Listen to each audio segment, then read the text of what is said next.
good chance he doesn't get this inside the Marco's ball. Here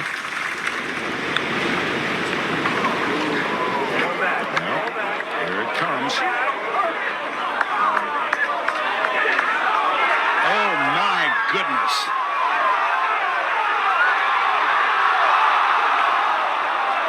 Oh, wow! In your life have you seen anything like that? Ridiculous fondling cardboard.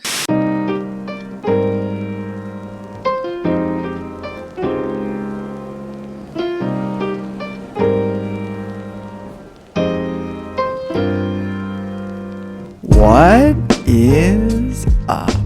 Welcome back to Fondling Cardboard. I'm your host, Mike Lakusta, aka the Golf Card Collector. And that is a wrap on the 2024 Masters, the 88th installment.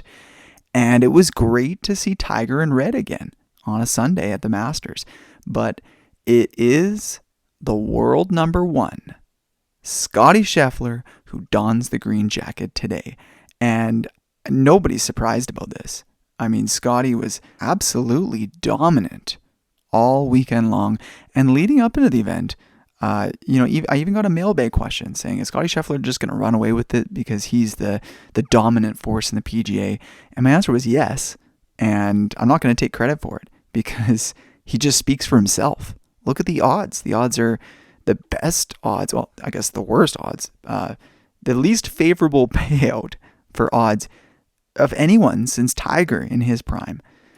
I don't know if you noticed, but Scottie embraced in a hug with his father as he exited the green on 18, and it was reminiscent of when Tiger embraced Earl Woods at the 1997 Masters after winning, and perhaps today was a symbol of Tiger passing the baton to the new king of golf.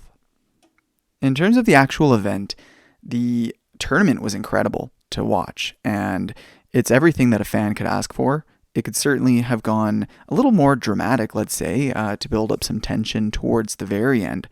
But going into the back nine, the very final 9 holes of the event, it was up in the air. I think with 10 holes to go, there was a 4-way tie for the lead. And it's not like somebody just posted a crazy low score and that 4-way tie for the lead was, going to get shattered anyways. No, it was 4 guys all in the running on the back 9. And the fact that Augusta National has a back 9 that can produce basically a blow-up from any player. There are several holes that could just eat up a golfer. And there's this saying that goes something like, the Masters is never decided until the final 9 holes. And of course, it was the hyped up world number one, Scottie Scheffler, who did not falter. Max Homa was looking solid. Ludwig Oberg was looking solid. Even Colin Morikawa was hanging in there, even though made a few shaky holes. But at the end of the day, all 3 of those guys fell apart at some point, and Scottie never got a pager call to say Meredith was going into labor, which is funny. I had a group chat with some of the guys in the Fondling Cardboard Masters pool, and somebody mentioned that Scottie said at the beginning of the event that if Meredith were to go into labor, he would immediately withdraw. And in his post-win conference, he talked about the fact that he doesn't identify really as a golfer. That's not his main identity. I forget exactly what he said, but something along the lines of a husband and soon to be a father. And that paired with his religion, he's a very Christian guy. Very, very, we talked a lot yesterday, because of course I'm doing 4 episodes this week. We talked about yesterday how James Peacock and I both really appreciate down-to-earth guys, people who had their head on straight, somebody who's not getting inflated, full of themselves, egotistical. And Scottie is the epitome of that. If we truly are entering the new era, the Scottie Scheffler era, I don't think we're going to have any dramatic stories of Meredith chasing his car down with a 5-iron. We got an awesome episode for you today. We are going to continue on the conversation with James Peacock. I do have another mailbag question, which I'm going to save for the end. We're going to do a quick update on the Masters pools that I ran. But first, I'm going to share some interesting information that I just noticed. I was taking a look at recent majors winners, and I noticed something that really stuck out to me in terms of sports cards. I'm going to flip back through history, kind of year by year, quickly here, to just talk about them, and you'll see the trend. So 2024, we only have one major winner, that's Scottie Scheffler, and he doesn't have any sports cards. He's got Sports Illustrated for Kids, but no Upper Deck, Leaf, Panini, nothing like that yet. Anyways, hopefully one day we'll have Scottie. 2023, I'll rattle them off here quick. John Rahm, Brooks Koepka, Wyndham Clark, and Brian Harman. Now, John Rahm and Brooks Koepka both have Sports Illustrated for Kids, so what? Wyndham Clark has nothing to speak of, and Brian Harman has some Leaf cards from back in 2012. Okay. 2022, we've got Scottie Scheffler, Justin Thomas, Matt Fitzpatrick, and Cameron Smith. And, Scottie, again, nothing. Justin Thomas, he does have lots of cards from Upper Deck as of 2021, as well as 2016 Goodwin Champions. Matt Fitzpatrick, nothing up until 2024 Upper Deck Golf just released. Cameron Smith, nothing to speak of. Okay, let's look at the 2021 major champions. Hideki Matsuyama, Phil Mickelson, John Rahm, and Colin Morikawa. Hideki has nothing to speak of. Actually, he did have a couple Leaf cards back in 2021, but that's about it. Phil Mickelson, he had Upper Deck cards in the early 2000s, like 2002 and 2003, I want to say, but we haven't had Phil cards in 20 years. John Rahm, I already mentioned, nothing. Colin Morikawa, kind of like Justin Thomas. He does have some cards as of 2021 through Upper Deck. Let's look at 2020. We've got Dustin Johnson, Colin Morikawa, and Bryson DeChambeau. These guys all have some Upper Deck cards from a few different years. But if we go back to 2019, we got Tiger Woods, Brooks Koepka, Gary Woodland, Shane Lowry. Other than Tiger Woods, those guys basically don't have any cards. 2018, Patrick Reed, Brooks Koepka, Francesco Molinari. Basically no cards among them. I mean, Francesco Molinari was included in 2021 Upper Deck Metal Universe Champions. I know this because I have his 1-of-1 Precious Metal Gems, but at the same time, like, he doesn't have a lot of other cards, a lot of other sets by Upper Deck. So the trend I'm getting at here is, if Upper Deck is really going to brand themselves as the golf brand, the PGA licensed manufacturer, and I know they are licensed with PGA, but so what? At the end of the day, the PGA is fine. This whole drama between PGA and LIV is really opening my eyes that at the end of the day, it's really just the majors that matter the most. And if we're not getting any collectible cards of the players who are winning those majors, then I'm sorry, Upper Deck, but so what? Like, I love Upper Deck as a manufacturer. I've been pretty hard on you guys lately, but there's a reason for it. If I can't buy major champions with your cards, then why would I want them? Other than to just fill that cardboard crack need that I have. Anyways, just to kind of round out the picture, and also not to say Upper Deck has always been so bad, I circle back to a 2000, 2001 kind of time frame. Let's compare and see if those major winners had cards. So looking at 2000, and let's just start at 2000. We got Tiger Woods, and Vijay Singh. So yeah, we do have golf cards for those guys. Then we look at 2001, and we've got David Duval, Retief Goosen, David Toms, and Tiger Woods. Yeah, we do have cards for those guys. I don't know about David Toms, but I'm pretty sure. Let's look at 2002. Ernie Els, Tiger Woods, Rich Beam, and Tiger Woods. Yeah, we got cards for all those guys, except maybe Rich. I don't know him well. Let's look at 2003. Ben Curtis, Jim Furyk, Shawn Michael, and Mike Weir. We've got cards for all those guys through Upper Deck, except maybe not Shawn Michael, but the other guys, yeah. Or Mitchell? Maybe it's not Shawn Michael, it's Sean Mitchell. Anyways, 2004. Todd Hamilton, Retief Goosen, Vijay Singh, Phil Mickelson. Yeah, in that time frame, we had cards for all those guys. Maybe not Tom Hamilton, but again, we're batting 75% with the other guys. 2005. Tiger Woods, Michael Campbell, Phil Mickelson, Tiger Woods. Yep, got cards for at least 75% of them. 2006, Tiger Woods, Jeff Ogilvy, Tiger Woods, Phil Mickelson. Yep, cards for all of them. To be fair, Tiger Woods is winning a lot of these majors, but you get the picture. Like, the reason that golf cards were successful is that the majors, people watch the majors, and we can collect cards of those guys. Now, for some reason, we can't. So, pick it up. Let's grow the game. Let's grow golf cards.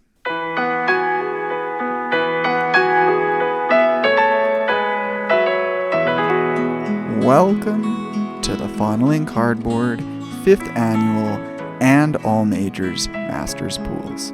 Thanks to everybody who joined in on the fun pool action. I'm just going to share some results here because we've got them in.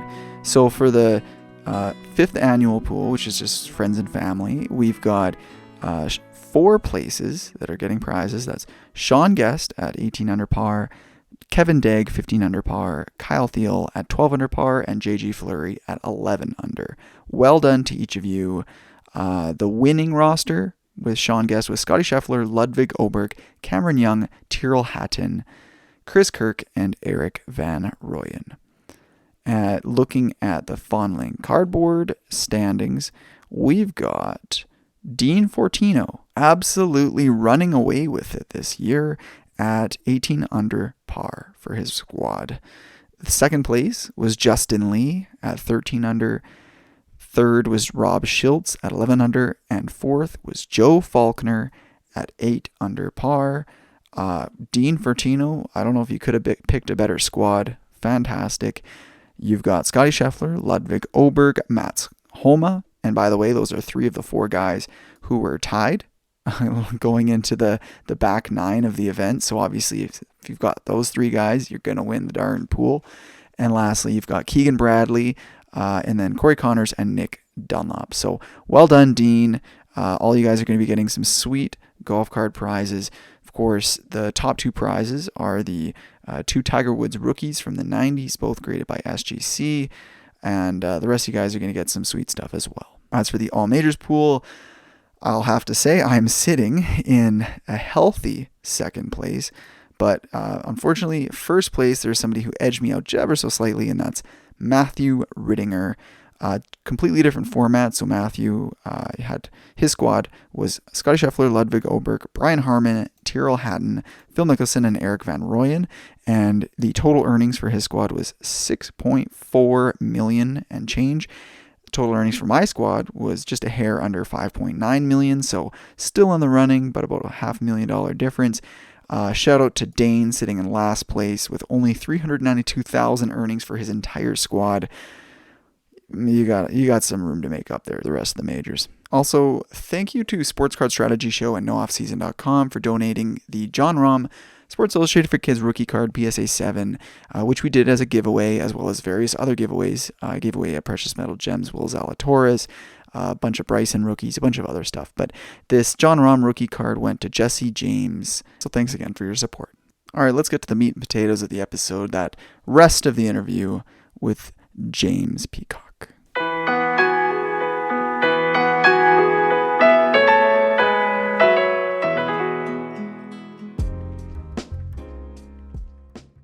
This one's probably the one you've been waiting to talk about.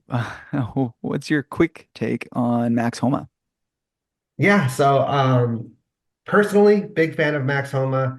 He is the only modern day golfer that I would consider part of my personal collection, meaning that I'm going to go after every single card that they print of his, kind of like how you do for Mountain Wolf.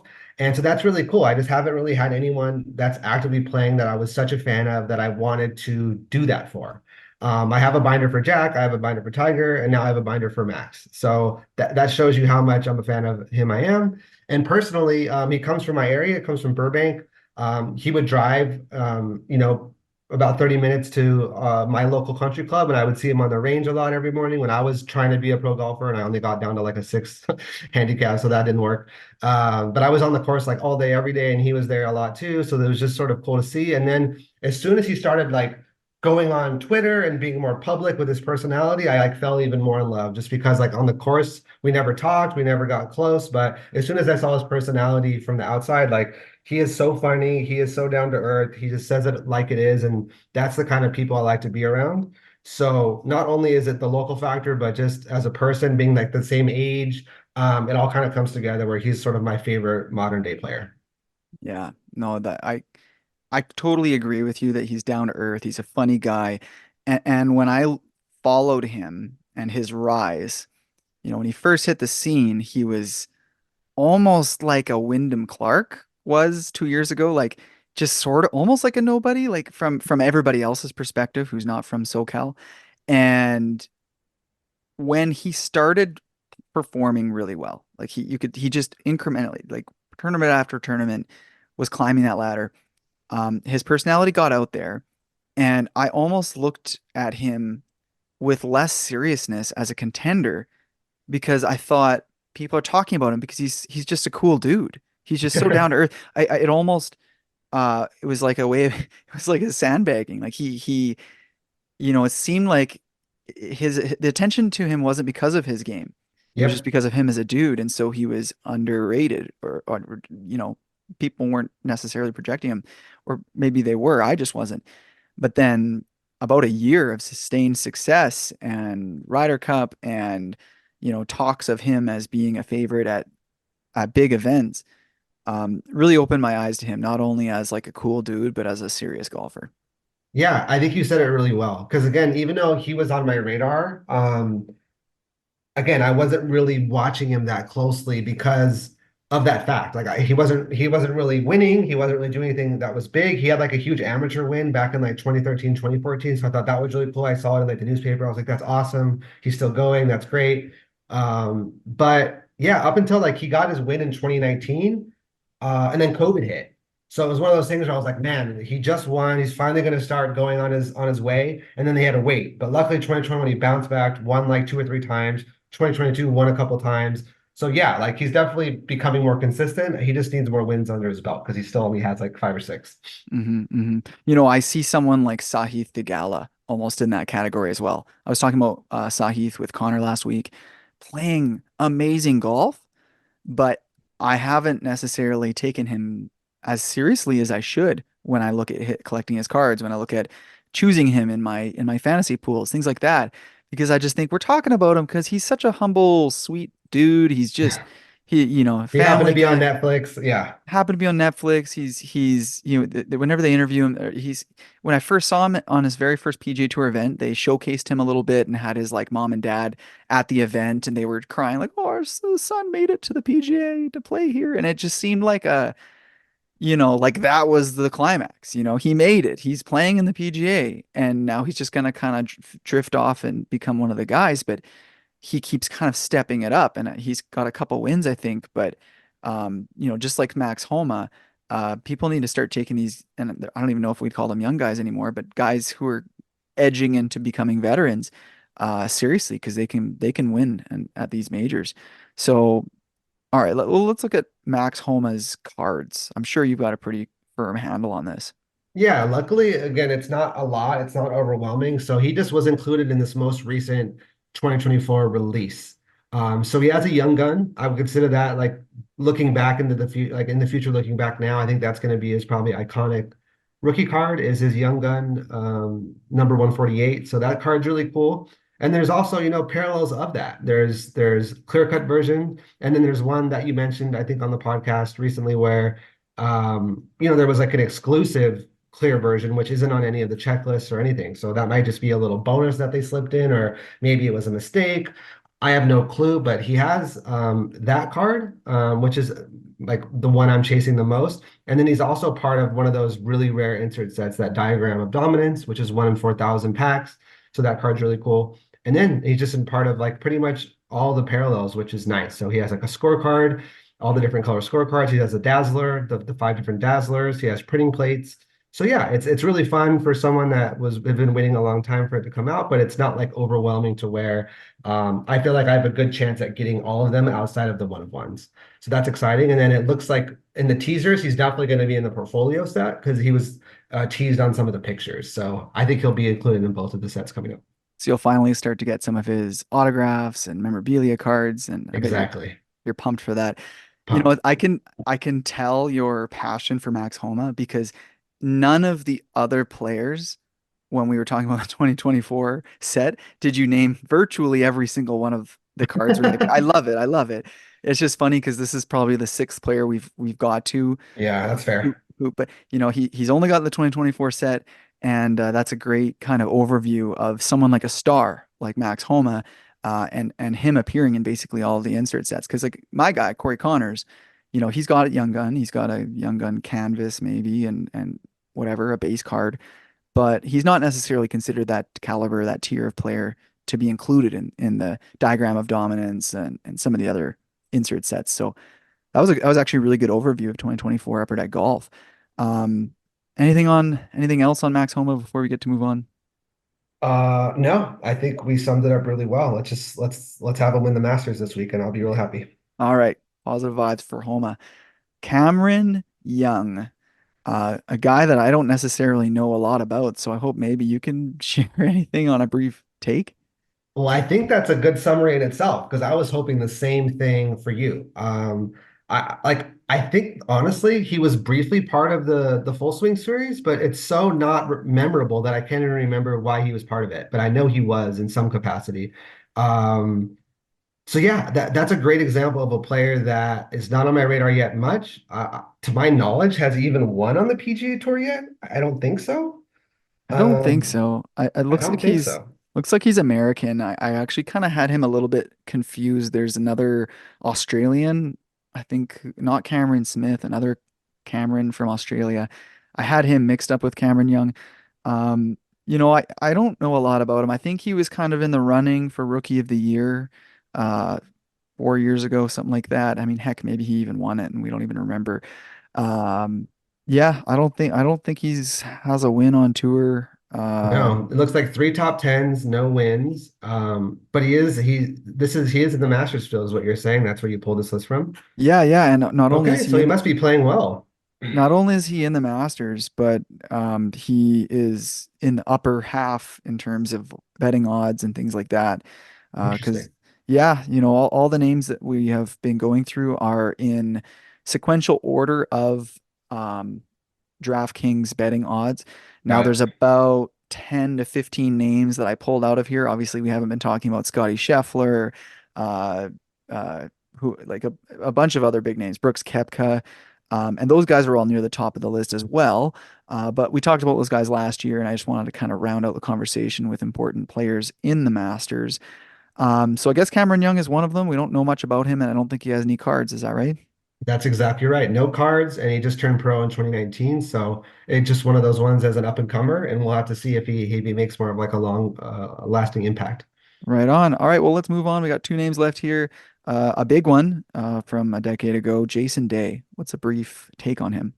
Yeah, Jason Day seems like a really strong person. He seems like a really down to earth, humble dude, which I really appreciate. And then he's had his own share of, adversities in terms of injuries and other things that he's come back from.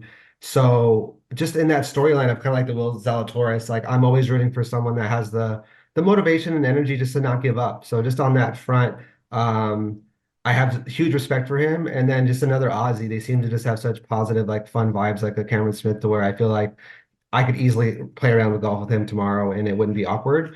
So yeah, I think he's good in that regard. I don't have a ton of his cards. But yeah, all in all, pretty big fan of him. Just not like a diehard fan. Funny, it's like a reverse Homa. Just started It out is as a a reverse star, Homa. and then kind of backed his way into being just a cool dude. Yeah. Um, I've officially coined the term reverse Homa. What are Jason Day's cards? Yeah, so he has a Sports Illustrated for Kids back in 2015. That's sort of his most iconic card. It's his first card. And then the only other cards he was randomly included in the 2022 Leaf um, game used set. So that's when they really got a bunch of people from all different sports, got their patches, and made these really interesting cards that has like golfers and boxers and football players like all in the one card. So I think that's interesting. But he was just included in cards with him and Justin Rose. So him and Justin Rose have dual cards in the 2022 set, but he doesn't have any cards that are by himself. So if you just want a single card of just Jason Day, the Sports Illustrated for Kids is your only option. So the 2022 Leaf game used only has him in a duel with Justin Rose. Yeah, exactly right. And that's weird. Actually, I was about to say, there's been a couple cards that I'm not too super familiar with that we've talked about today, but that's the one that really shocked me when you said it. 2022 Leaf game used having Jason Day. I'm like, if I should have known about that because I actually quite like Leaf. They're not gonna say they're the investment grade cards. They're not the highest end cards, but I think Leaf makes some great products that look cool for good prices. And yeah, I was about to start adding that to my eBay save search and try and go for it. I do like Justin Rose, but there's something about a dual relic card that, even if I like the both players individually, putting them on the same card to me, there really has to be a significance to it. Like if they're best friends or if they have a particular event where we had a showdown, something I can kind of tie it to in my memories. Do they have anything between Rose and Jason Day? Not that I'm aware of. To me, it seems like a random pairing, but maybe that's just a knowledge gap. Yeah, I'm not sure why they did that. And those sets, honestly, like I'm a much bigger fan of the Leaf sets from the earlier years, the ones we were talking about, whereas these newer ones and even some of the older ones that are just like index cards with autographs on them, like I think they are hit or miss, but the ones that they hit are phenomenal. Yeah, yeah. Yeah. Um, right on. Well, we got one more one more player to talk about here, and that's Matt Fitzpatrick, the Brit. What's your quick take on Matt? Um, it's honestly a little bit like Cameron Smith in the sense where I'm not Cameron, just Cameron Young, where I really don't have much of an opinion on him, and I don't really follow him that much in terms of his personality or what he's all about. So he's one of those guys where I don't have much of an opinion on him yet. So I'll share. I'm I'll share curious what. if you have any insights. Of course, of course. So I I look at him almost like the little frail dweeby little kind of kid in the schoolyard who looks at everyone around him and rather than being intimidated and not interested in playing sports says, okay, well, what can I do? And gets into golf and just, I would almost say like a chip on his shoulder, but it's not that. It's almost just this sort of natural belief in himself. And and he's not trying to prove it to anybody like he would if he had a chip on his shoulder, but just, and just a strong, strong player. The one of the interesting comparisons that I like to draw that you would have normally never really think of is with Bryson DeChambeau. Okay, they're Yes. No, to I totally. totally, physically different people. Bryson's nickname was the scientist early on before he really bulked up. And Bryson's plan was, analyzing the game, taking factors out of the game. Now, one reason why I don't like Bryson at Augusta, other than his off the cuff comment, he said something about Augusta as a par 67 for him, and it's like, Oof, yeah. how the guy really has put his foot in his mouth a number of times. But if you can look past that, um, I really admire what he's done to analyze the game, analyze his swing, and and I heard this on the last cut or the first cut podcast. They said he takes the creativity out of the game by creating a systematic approach to everything he does and really relying on statistics. And at Augusta, you need some artistry. And so for that reason, I don't like Bryson here. Whereas Fitzpatrick is interesting. The comparison is in the sense that he analyzes every single shot that he takes, and he Right. takes, tens of thousands, maybe even hundreds of thousands of shots, and he's probably got hundreds of notebooks at home listing every friggin' shot that he's taken in his life, and all the different factors. And when he gets home, he probably has spreadsheets and he analyzes it. So I'm just fascinated how those two guys approach the game. But what Fitzpatrick gets out of his analysis is understanding his own game and the essence of not just course management, but how to approach a course. And he's got notes to refer back on, and he can create that artistry, whereas Bryson has eliminated the artistry. So that's my take on Fitzpatrick. I love that take. That was really well said, and that was the only comparisons I was going to draw between those two in terms of their unique ability to analyze the game and, like you said, take their own approach to it. I think that's really cool. And he did win the U.S. Amateur, which was huge, Fitzpatrick. So I think that was a really cool, put him on the map. And yeah, I would have, I would have hoped that he would have won more if he took that sort of sophisticated approach. But whatever works for him. So did he win the U.S. seems to work. Amateur and the U.S. Open then? Who, Fitzpatrick? Yeah, because he won the U.S. Open a couple years Yep. ago. So so you meant the U.S. Open? No, he won both. So he won the U.S. Oh, Amateur back in like 2013, and I think that's just like super cool. Like anyone who wins that are typically gonna like be on the radar. So I think that's the first time I heard about him was back when he won that. he's probably on a short list of guys that have won the U.S. Amateur and the U.S. Open. Very short. That's got to be a very short list. So Tiger's on there. what are Matthew Fitzpatrick's cards then? Yeah, so up until this year, it was pretty limited. So going back to that Acushnet Titleist Pro V1 set, he is part of that the Oh, set no that they way. passed out at summer camps. Yeah, he's part of that. So that was his only card forever. And that's the one with the fake autograph on it. He looks really young in that. Again, because it was only like 3 years after he won the amateur. So that card's really cool. So I personally love that one. And then the 2024 release, he was included in that. So up until then, he only had the one card up until this year. Wow.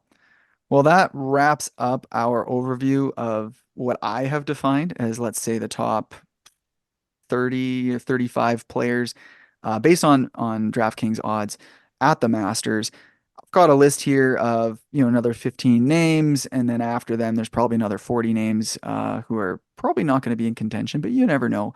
But yeah, this list of guys we haven't talked about is that there's still some serious names in here. I mean, Tiger Woods, Phil Mickelson, Justin Rose, Adam Scott, a couple of internationals, Sanjay Im, Siwoo Kim, Ricky Fowler, Patrick Reed, Tommy Fleetwood, Sergio Garcia, Sam Burns is a guy that I'm high on actually. There's so many players we could talk about. Is there, ignoring cards because I know there's cards of a lot of those guys. Is there anybody who really kind of stands out to you who, is worth mentioning? Um, I mean, not particularly. I'm a big Ricky Fowler fan. I'd love to see him win another major. Um, that would be awesome. I'd love to see that. And then, yeah, I mean, the other guys you mentioned, Siwoo Kim, he seems like a really nice guy. I'd love to see him maybe do well. But no, Tommy Fleetwood, he's like overdue more than anyone on that list. So there's another guy I would love to see win is Tommy. Yeah, absolutely. And then Akshay Bhatia, who won last week to earn the final spot That was in the cool. in the Masters field. I wish him luck. Seems like a really sharp, talented young guy who, heck, might make a splash. So, right on, man. Well, thanks for joining. I really enjoyed the conversation. You are one of the only guys I know who's as passionate about golf cards as I am. So, I hope listeners, get that same sense as I do. Yeah, and thanks for having me. It's always a lot of fun. And again, thanks for yeah, just putting a spotlight on the golf card community. All right, guys, I forgot to mention last episode, which was yesterday, that obviously the card of the week is the same as it was on Thursday night, and that's the Grand Slam Ventures Tiger Woods rookie card, the one that has been given away to the winner of the Fondling Cardboard Masters Pool. But before we turn it in for the night, I have one last mailbag question to hit on. And I appreciate everybody who leaves comments on the Facebook group whenever I post a mailbag, and I get people asking questions, or on Instagram when people reply when I put it in my stories. This week I spread it over the 4 episodes, so every day I tried to hit on one person's question, and I think I saved the best one for last. On Instagram, Brandon Kaiser asked me, what is your favorite Masters moment?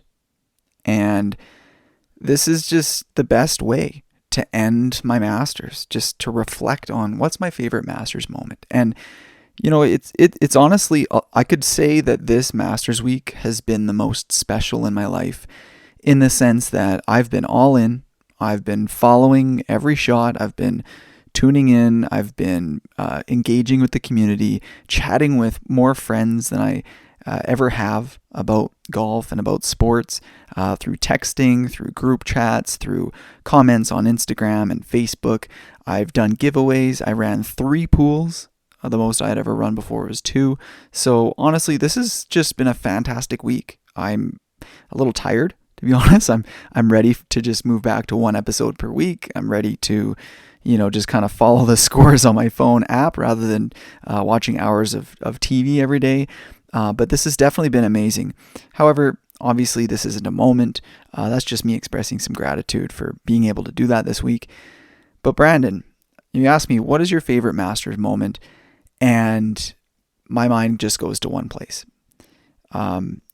It was 2019 Sunday, the Masters, and I'm getting a little emotional thinking about it. So I was visiting family on Vancouver Island, and I was watching Tiger, obviously complete his return to glory.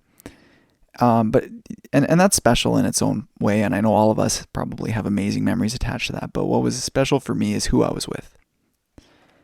My wife was there, my aunt and my 2 cousins were there. None of them were too interested in golf, but the one person who was my grandfather. And my grandfather, Victor Lakusta, was one of the most influential, special people in my life. He did so much for me. I wouldn't be who I am without him. I lived with him for a couple of years when I first moved to Alberta. And after that visit, his health deteriorated and he passed away a couple of years ago. But honestly, the most special Masters moment for me is nothing to do with golf. It's just sitting there in rocking chairs with my grandfather.